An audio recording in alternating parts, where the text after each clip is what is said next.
The Ayatollah, the supreme leader of Iran, is dead.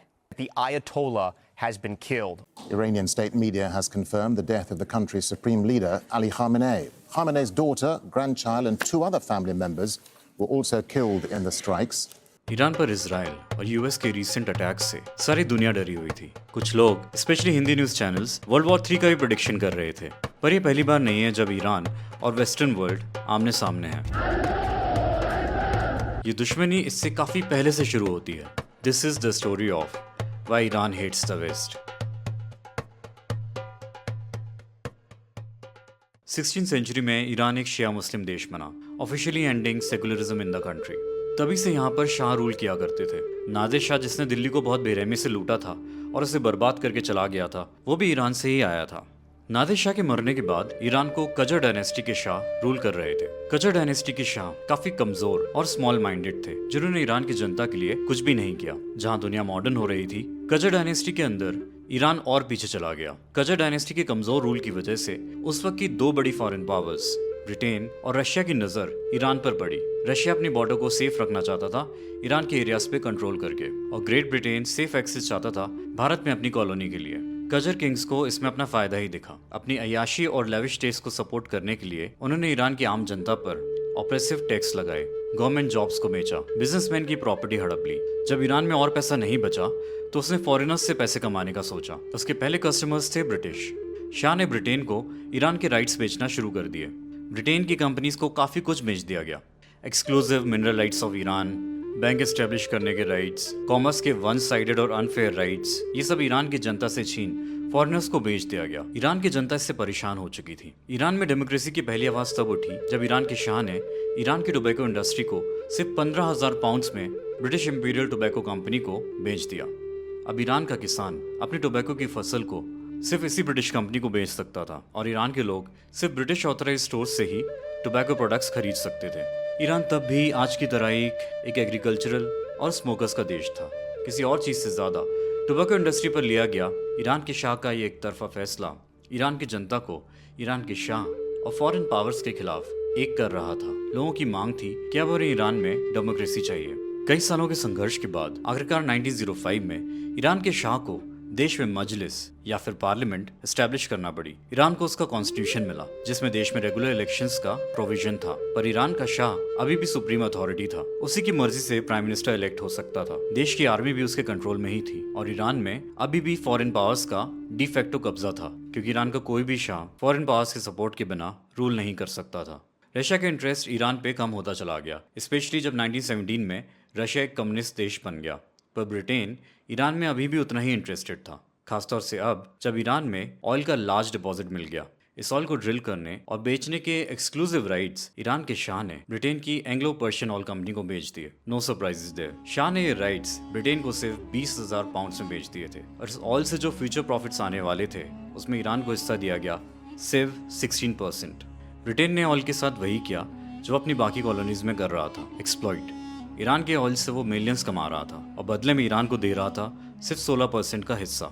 इस oil company को वैसे तो एंग्लो पर्शियन ऑयल कंपनी चला रही थी, पर इसमें ब्रिटिश गवर्नमेंट का हिस्सा था 51%। ईरान के अबादान के डेजर्ट आइलैंड में दुनिया की सबसे बड़ी ऑयल रिफाइनरी चलाई जा रही थी। इस ऑयल रिफाइनरी का एडमिनिस्ट्रेशन पूरी तरह से ब्रिटिश था, और इसमें काम करने वाले मजदूर थे ईरानी। अबादान में ब्रिटेन के आने के बाद काफ़ी डेवलपमेंट हुआ। एक पावर जनरेटिंग स्टेशन, कई सारे स्टोर्स और workshops, water filtration plant and even a small railway. पर यह सब सिर्फ ब्रिटिश वर्कर्स के लिए था। इन सभी पर मार्क था नॉट फॉर इरानियंस। जहाँ ब्रिटिशर्स के लिए अबादान की पोस्टिंग एक जन्नत की तरह थी, वहीं ईरानी मजदूरों के लिए ये जगह एक नर्स से कम नहीं थी। ईरानी मजदूर स्लम्स में रहते थे, जहाँ सैनिटेशन तक का अरेंजमेंट नहीं था। शॉप्स, सिनेमाज, बसेस, रेस्टोरेंट्स, ईरानी वर्कर्स को कुछ भी यूज करना अलाउड नहीं था। ईरानी ऑयल का इस्तेमाल करके ब्रिटेन वर्ल्ड वॉर 1 और वर्ल्ड वॉर 2 भी जीत गया था। साथ ही इससे वो मिलियंस तो कमा ही रहा था, और इसके बाद भी वो ईरान की जनता के साथ रेसिज्म कर रहा था। कई सालों तक इतना अत्याचार सहने के बाद आखिरकार 1946 में अबादान के ईरानी मजदूरों ने ब्रिटिश एटीट्यूड के खिलाफ पहली आवाज उठाई। वो स्ट्राइक पर चले गए। इन मजदूरों की डिमांड सिंपल थी, better housing, decent health care और ब्रिटेन का कमिटमेंट कि वो ईरानी लेबर लॉस को फॉलो करेंगे। ब्रिटेन को आदत थी किसी भी देश के आम नागरिक का विरोध झेलने की, वो भारत में भी कई सालों से ऐसा करता आ रहा था। उसने ईरानी मजदूरों की डिमांड्स को ना सिर्फ इग्नोर किया बल्कि पैसों के बलबूते मजदूरों के खिलाफ दंगे भी करा दिए, जिसमें कई लोगों की जान भी गई। उसने ईरान को धमकाने के लिए कि ताकि वो कभी फ्यूचर में आवाज न उठा सके, अपनी 2 वॉरशिप्स भी भेज दी कि अगर ब्रिटेन के खिलाफ ईरान ने आवाज उठाई तो ब्रिटेन उसके खिलाफ वॉर करने से भी नहीं चूकेगा। पर ब्रिटेन ने यहाँ पर बहुत बड़ी गलती कर दी। अपने इस अग्रेसिव एटीट्यूड की वजह से उसने ईरान में एक बार फिर डेमोक्रेसी की आवाज को बुलंद कर दिया। अब ईरान में रेजा शाह जैसा स्ट्रॉन्ग शाह नहीं था, उसकी जगह उसका यंग बेटा अब ईरान का शाह बन चुका था। इस अपॉर्चुनिटी को देखते हुए ईरान में डेमोक्रेसी के समर्थक लोग एक बार फिर एक्टिव हो गए थे। ईरान के पार्लियामेंट मजलिस ने एक बोल्ड लॉ पास कर दिया। इस लॉ ने फॉरेन कंपनीज को ईरान में कोई भी कंसेशन देने से बैन लगा दिया। साथ ही ईरान की गवर्नमेंट को बोला गया कि वह एंग्लो ईरानियन ऑयल कंपनी से फिर से नेगोशिएट करे और ईरान को बेटर डील दिलवाए। इस लॉ को लिखने वाले पॉलिटिशियन थे मोहम्मद मोसादे। मोसादे डेमोक्रेसी और रूल ऑफ लॉ में बिलीव करते थे, इसलिए वो ईरान के शाह रेजा शाह को पसंद नहीं थे। रेजा शाह वैसे तो ईरान के बाकी शाह से अलग थे क्योंकि उन्होंने ईरान को डेवलप करने की कोशिश की थी, पर उसके बाद भी he was a brutal dictator. वो मोसादे जैसे डेमोक्रेसी के समर्थक पॉलिटिशियन को अपने लिए खतरा मानते थे। मोहम्मद मोसादे का ये भी मानना था कि ईरान को सिर्फ ईरानियंस ही रूल कर सकते हैं, इसलिए उन्हें ब्रिटिश भी सपोर्ट नहीं करते थे। इस वजह से मोसादे को बहुत साल तक ईरान से बाहर ही रहना पड़ा, पर बीच बीच में वो ईरान में डेमोक्रेटिक रिफॉर्म्स लाने की कोशिश करते रहते थे। वो अपने नॉलेज और ओरेटरी स्किल्स के लिए भी जाने जाते थे। इसी वजह से वो ईरान की जनता के बीच बहुत पॉपुलर थे। उनकी पॉपुलैरिटी को देखते हुए रेजा शाह ने इलेक्शंस में फ्रॉड करवा के उन्हें हरवा दिया था, पर अब रेजा शाह सत्ता में नहीं थे और 1943 के इलेक्शंस ईरान के पहले फेयर इलेक्शंस थे। मोसादे को ईरान में एक बार फिर डेमोक्रेसी की उम्मीद दिखाई दी, पर मोसादे जानते थे कि ईरान तब तक एक डेमोक्रेटिक देश नहीं बनेगा जब तक उस पर फॉरेन पावर्स का दखल है, namely British and Anglo Iranian Oil Company. Iran का नया शाह मोहम्मद रेजा शाह अपने पिता की तरह एक ब्रूटल डिक्टेटर तो नहीं था, पर उसका फोकस ईरान के भले के लिए भी नहीं था। वो सिर्फ इंटरेस्टेड था अपनी स्पोर्ट्स कार में, रेस हॉर्सेस में एंड वुमेन में। उसका ज़्यादा टाइम लंदन के नाइट क्लब्स में ही निकलता था और अपने शौक को कंटिन्यू रखने के लिए वो ब्रिटेन की मुट्ठी में ही था। मोसादे ने एक कमज़ोर शाह को देखते हुए ईरान की सभी ऑपोजिशन पार्टीज़ को एक करने की कोशिश की। आपस में लड़ने की जगह इन सभी पार्टी ने डिसीजन लिया कि वो अपने कॉमन दुश्मन ब्रिटेन के खिलाफ साथ मिलकर लड़ेंगे। उन्होंने ब्रिटेन से ऑयल को लेकर ईरान के लिए बेटर डील की डिमांड की। ब्रिटेन ने इस डिमांड को पूरी तरह रिजेक्ट कर दिया। अब एक बार फिर ईरान में नए इलेक्शंस थे। इस नए इलेक्शंस में मोसादे के लीडरशिप में ऑपोजिशन पार्टी के अलायंस ने बड़ी जीत हासिल की। मोसादे को प्राइम मिनिस्टर बनाया गया। मोसादे का पहला फैसला था एंग्लो ईरानियन ऑयल कंपनी का नेशनलाइजेशन। अब ईरान का ऑयल ईरान की गवर्नमेंट के अंदर था। ईरान के लोग जहां ब्रिटेन और रशिया जैसे देशों से नफरत किया करते थे, वहीं वो यूएसए को एडमायर किया करते थे। यूएस ने भारत जैसे कई देशों के फ्रीडम मूवमेंट को सपोर्ट किया था। यूएसए ब्रिटेन की इंपीरियलिस्ट पॉलिसीज के खिलाफ था। ईरान उम्मीद कर रहा था कि यूएसए ब्रिटेन के खिलाफ उसकी लड़ाई में ईरान का साथ देगा। यूएस गवर्नमेंट और वहां के लोगों की सिंपैथी ईरान के साथ ही थी, पर अमेरिका खुलकर ये बात नहीं बोल सकता था। उसका कारण था सोवियत यूनियन के साथ चल रही उसकी कोल्ड वॉर। वर्ल्ड वॉर 2 के बाद दुनिया 2 सुपर पावर्स के बीच डिवाइडेड थी। एक तरफ था सो कॉल्ड फ्री वर्ल्ड, जिसे यूएसए लीड कर रहा था, और दूसरी तरफ था कम्युनिज्म, जिसे लीड कर रहा था सोवियत यूनियन। सोवियत यूनियन अपने पड़ोसी देशों में एक के बाद एक कम्युनिस्ट गवर्नमेंट एस्टैब्लिश करता जा रहा था। चाइना में भी कम्युनिस्ट पार्टी माओ की लीडरशिप में तख्ता पलट कर चुकी थी। जल्द ही सोवियत यूनियन अमेरिका की तरह एक न्यूक्लियर पावर बन गया। यूएसए को सिर्फ अपने दुश्मनों के खतरे का एहसास नहीं हुआ था, बल्कि इससे अपने दोस्तों का इंपॉर्टेंस भी समझ आ गया था। यूएसए अकेला कम्युनिज्म के खिलाफ नहीं लड़ सकता था। उसने नेटो जैसे मिलिट्री अलायंस बनाए, जिसमें उसका सबसे क्लोजेस्ट साथी था ब्रिटेन, और यूएस ईरान जैसे मामले को कम्युनिज्म के खिलाफ लड़ाई में हर्डल नहीं बनने दे सकता था। ब्रिटेन के ईरान की तरफ अनफेयर ट्रीटमेंट को देखकर भी इग्नोर करने के अलावा प्रेसिडेंट ट्रूमैन के पास कोई और चारा नहीं था। वो ईरान को सिर्फ अपनी सिंपैथी ही दे सकते थे। पर हाँ, ट्रूमैन एडमिनिस्ट्रेशन ने इतना जरूर किया कि वो ईरान के खिलाफ ब्रिटेन का साथ भी नहीं दे रहा था। उसने ब्रिटेन को ईरान पर अटैक करने से रोक रखा था। ट्रूमैन ने ब्रिटेन को ईरान के साथ पीसफुली डील करने के लिए कहा था। ब्रिटेन शॉक था ईरान में हुए डेवलपमेंट से। पहली बार ईरान का कोई प्राइम मिनिस्टर था जो ईरान के लोगों के लिए काम कर रहा था और ब्रिटेन के लिए नहीं। ईरान इस वक्त दुनिया का 4th लार्जेस्ट ऑयल एक्सपोर्टर था। यूरोप का 90% ऑयल ईरान से ही आता था, पर क्योंकि ईरान खुद कोई ऑयल टैंकर्स ओन नहीं करता था, तो अब वो ब्रिटेन की मदद के बिना ऑयल की एक बूंद भी एक्सपोर्ट नहीं कर पा रहा था। ईरान के पास ऑयल रिफाइनरी चलाने के लिए भी लोग नहीं थे, क्योंकि ऑयल रिफाइनरी चलाने के लिए ब्रिटेन ने किसी भी ईरानी को कभी ट्रेन नहीं किया था। उसने ईरानीज को सिर्फ मजदूरी करने के लिए ही रखा हुआ था। अब ईरान से बाहर निकलने के बाद ब्रिटेन ने पूरी कोशिश की कि ईरान ये ऑयल रिफाइनरीज रन ना कर पाए। उसने इंटरनेशनल कोर्ट्स में ईरान के खिलाफ केस फाइल कर दिए। उसने कहा कि ईरान के ऑयल पर ब्रिटिश कंपनी का ही हक है। ब्रिटेन ने ईरान पर ट्रेड एम्बार्गोज लगवा दिए, जिससे कोई दूसरा देश भी उसकी मदद के लिए ना आ पाए। ईरान ने कई यूरोपियन देशों के टेक्नीशियंस को अपने देश में इनवाइट किया ताकि वो ऑयल रिफाइनरीज रन कर पाए, पर ब्रिटेन ने अपने यूरोपियन अलाइज पर प्रेशर डाला कि वो किसी भी टेक्नीशियन को ईरान ना जाने दे। एक कोऑर्डिनेटेड एफर्ट चलाया गया कि ईरान अपनी ऑयल रिफाइनरीज रन ना कर पाए। ईरान अगर किसी तरह से ऑयल प्रोड्यूस करने में कामयाब हो भी जाए तो भी ब्रिटेन ने पूरी कोशिश की कि ईरान का ऑयल कोई भी ना खरीदे। उसने दुनिया भर के देशों को धमकी दी कि अगर किसी देश ने ईरान का ऑयल खरीदा तो वो उन देशों पर इंटरनेशनल कोर्ट्स में केस कर देगा। ईरान में सिचुएशन बिगड़ती जा रही थी। ऑयल प्रोडक्शन बंद होने की वजह से और बाकी ट्रेड एम्बार्गोस की वजह से ईरान की इकोनॉमी बहुत बुरी हालत में थी। ईरान के लोग और गरीबी में जाते जा रहे थे।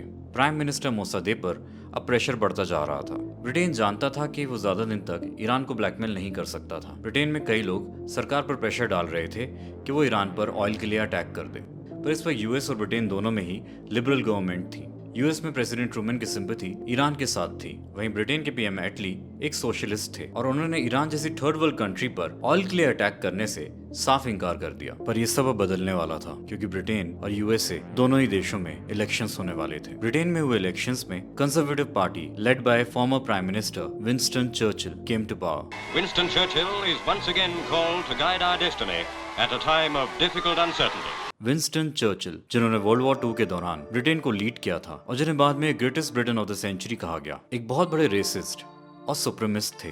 वो ब्रिटेन के इंपीरियलिस्ट पावर होने का आइडिया गिव अप करने को तैयार नहीं थे। चर्चिल ने भारत को आजादी देने के फैसले का खुलकर विरोध किया था और ईरान के ऑयल को लेकर भी उनका एटीट्यूड काफी अनफेयर और एक्सट्रीम था। चर्चिल ईरान के ऑयल पर फिर से हक जमाने के लिए मोसादेक को प्राइम मिनिस्टर की पोस्ट से हटाने का प्लान कर रहे थे। वो मोसादेक को ब्रिटेन के सिर्फ ऑयल बिजनेस के लिए खतरा नहीं मान रहे थे, बल्कि वो मोसादेक को दुनिया भर में एंटी ब्रिटिश सेंटिमेंट का सिंबल मान रहे थे, क्योंकि मोसादेक सिर्फ ईरान में ही नहीं बल्कि पूरे डेवलपिंग वर्ल्ड में ब्रिटिश कॉलोनियलिज्म के खिलाफ आवाज उठाने वाले हीरो बन चुके थे। उन्हें ईरान का महात्मा गांधी कहा जाने लगा था। ईरान में मोसादेक की पॉपुलैरिटी सिर्फ ब्रिटिश के खिलाफ उनकी लीडरशिप की वजह से नहीं थी। उन्होंने ईरान में बहुत से सोशल रिफॉर्म्स भी किए थे। उन्होंने फोर्स लेबर पर बैन लगाया था, लेबर राइट्स को एस्टैब्लिश किया था, रूरल हाउसिंग, सैनिटेशन सिस्टम सुधारा था, कोर्ट्स और यूनिवर्सिटीज को फ्रीडम दिया था काम करने का बिना सरकारी दखल के, women rights and religious freedom को सपोर्ट किया था। इन सब के ऊपर उनकी इमेज एक ऑनेस्ट लीडर की थी। मोसादेक ने अपनी पॉपुलैरिटी की वेव को देखते हुए ईरान के शाह से आर्मी की कमांड भी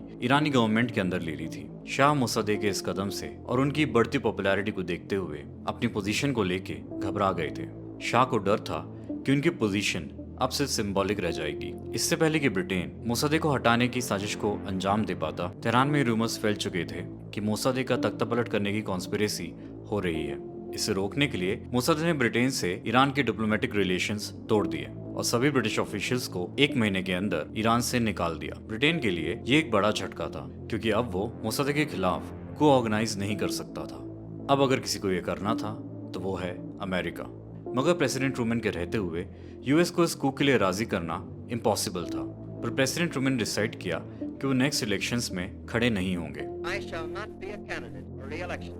I have served my country long and I think efficiently and honestly. उनकी जगह यूएस के प्रेसिडेंट बने Republican Dwight Eisenhower. Eisenhower one this election on a vigorously anti communist platform. उन्होंने वोटर्स से वादा किया था कि वो कम्युनिज्म के खिलाफ यूएस की लड़ाई को आगे बढ़ाएंगे और सोवियत यूनियन से बहुत ही सख्ती से निपटेंगे। आइजनहावर की एंटी कम्युनिस्ट पॉलिसी को देखते हुए चर्चिल ने यूएस को एक बार फिर अप्रोच किया। यूएस को अपनी पिच में ब्रिटेन ने फोकस सिर्फ कम्युनिज्म के खिलाफ लड़ाई पर किया। उसने मोसादेक को सोशलिस्ट और सोवियत यूनियन का समर्थक बताया, इसलिए मोसादेक को हटाकर ईरान में एक एंटी सोवियत रेजिम को एस्टैब्लिश कर देना चाहिए, भले ही इसके लिए उन्हें डिक्टेटर का साथ देना पड़े।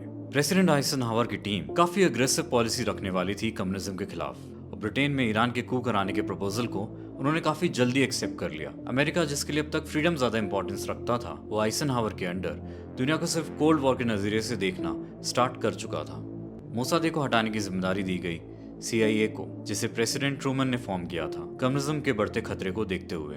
ये CIA के लिए पहला बड़ा ऑपरेशन था। एक तरह से देखा जाए तो पहला ऑपरेशन जिसमें वो एक इलेक्टेड गवर्नमेंट को हटाने वाले थे। सबसे पहले CIA ने ईरान के शाह को अपने प्लान में शामिल किया। ये आसान नहीं था, पर मोसादेक की बढ़ती ताकत को देखते हुए शाह भी उनसे छुटकारा चाहते थे। CIA जानती थी कि मोसादेक जैसे पॉपुलर लीडर को हटाने के लिए उसे लेजिटिमेसी का सहारा लेना पड़ेगा और इतने साल के शासन के बाद ईरान की रॉयल फैमिली वो लेजिटिमेसी होल्ड करती थी। दूसरा ये भी था कि CIA अपना नाम सामने नहीं लाना चाहती थी, इसलिए शाह को वो इस तख्तापलट का फेस बनाने वाली थी। ईरान से भले ही सभी ब्रिटिश ऑफिसर्स को बाहर निकाल दिया गया हो, जिसमें उनके इंटेलिजेंस ऑफिसर भी शामिल थे, पर उनके ईरानी एसेट्स अभी भी देश में मौजूद थे। ब्रिटेन ने ईरान में अपने एसेट्स CIA को पास कर दिए। इसका इस्तेमाल CIA ने ईरान के politicians, press, religious figures, street gangs, influential figures etcetera को खरीदने में लगाया। ईरान की इकोनॉमिक हालत वैसे ही खराब थी और अब CIA पैसा देकर ईरान के न्यूज़पेपर्स में PM मोसद्देक के खिलाफ आर्टिकल्स पब्लिश करवा रही थी। साथ ही ईरान के बहुत से पॉलिटिशियंस को पैसा खिलाया गया। इन सभी ने पैसा लेकर मोसद्देक के खिलाफ बोलना शुरू कर दिया। ईरान में माहौल बनाया जा रहा था कि ईरान के लोग PM मोसद्देक से बहुत नाराज थे। रिश्वत लेने वाले पॉलिटिशियंस में वो भी शामिल थे जो मोसद्देक के अलायंस में थे। CIA ने मोसद्देक के खिलाफ बोलने के लिए बहुत से रिलीजियस फिगर्स को भी पैसे दिए। मोसद्देक को इस्लाम का दुश्मन बताया जा रहा था क्योंकि उन्होंने सेकुलर ईरान बनाने की कोशिश की थी। मोसद्देक पॉलिटिकली अकेले रह गए थे। इसका फायदा उठाते हुए मोहम्मद रिजा शाह ने मोसद्देक को प्राइम मिनिस्टर की पोस्ट से डिसमिस करने का फरमान जारी कर दिया और मोसद्देक के विरोधी एक आर्मी जनरल जहेदी को उन्हें अरेस्ट करने के लिए भेज दिया। पर मोसद्देक को इसकी खबर लग गई और उन्होंने जनरल जहेदी को ही अरेस्ट कर लिया। शाह को देश छोड़कर भागना पड़ा। मोसद्देक को लगा कि उन्होंने कूडेटा की साजिश को नाकाम कर दिया है। वो सोच रहे थे कि इस साजिश शाह ने ब्रिटेन के साथ मिलकर की है और क्योंकि अब शाह देश से बाहर थे और ब्रिटेन को वो पहले ही बाहर निकाल चुके थे, तो अब उनके खिलाफ साजिश करने वाला देश में कोई बचा नहीं है। वो पूरी तरह गलत थे क्योंकि उन्हें अमेरिका पे बिल्कुल शक नहीं था। अपनी पहली कोशिश में नाकाम होने के बाद CIA ने अगले दिन ही मोसद्देक को हटाने का एक नया प्लान बना लिया। इस बार उन्होंने किसी आर्मी जनरल या पॉलिटिशियन का सहारा नहीं लिया। उन्होंने इस बार मॉब की मदद ली। CIA ने पैसे देकर जहां एक तरफ मोसद्देक के विरोध में भीड़ को उतारा, वहीं दूसरी तरफ एक और भीड़ को पैसे देकर मोसद्देक के समर्थन में उतारा। इन दोनों ही मॉब को उन्होंने आपस में लड़वा दिया। ऐसा लग रहा था जैसे ईरान में सिविल वॉर हो रही हो। CIA ने पहले ही प्लानिंग कर रखी थी कई आर्मी ऑफिसर्स को खरीदकर। कुछ लोगों को प्रमोशंस का लालच दिया गया। अब वो मोसद्देक के खिलाफ CIA के साथ थे। अब इन्हीं आर्मी ऑफिसर्स को मोसादे ने मॉब को कंट्रोल करने के लिए भेजा, पर क्योंकि ये ऑलरेडी CIA के हाथों बिके हुए थे, इन्होंने कुछ भी नहीं किया। इनफैक्ट उन्होंने तेहरान में और अनाकी मचा दी। बहुत जल्दी मोसद्देक के विरोध में मॉब ने और CIA के हाथों बिके हुए आर्मी ऑफिसर्स ने तेहरान पे जगह जगह कब्जा कर लिया।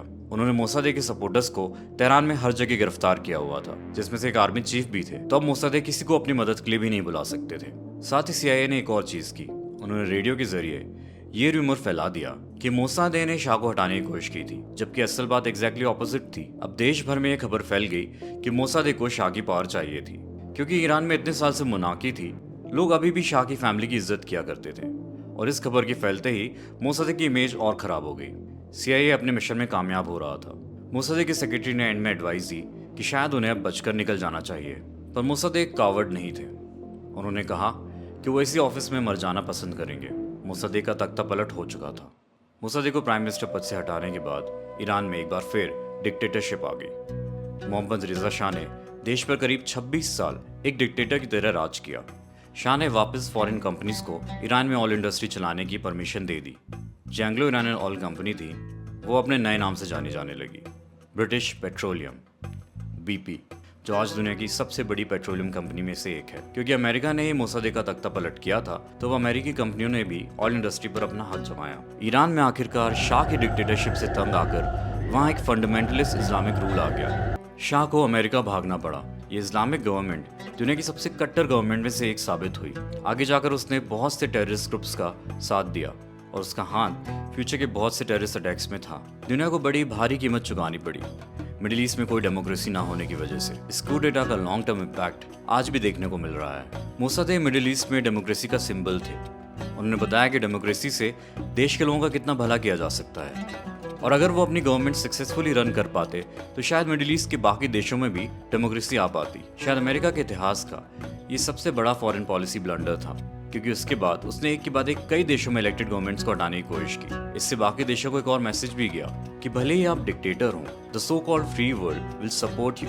अगर आप वेस्टर्न गवर्नमेंट और उनकी कंपनी से फ्रेंडली हैं तो इससे फर्क नहीं पड़ता कि अपने देश में कितने बड़े डिक्टेटर हैं। इसका एक एग्जाम्पल पाकिस्तान में भी देखने को मिला, जब 1971 में बांग्लादेश जेनोसाइड को इग्नोर करते हुए अमेरिका ने पाकिस्तान का साथ दिया।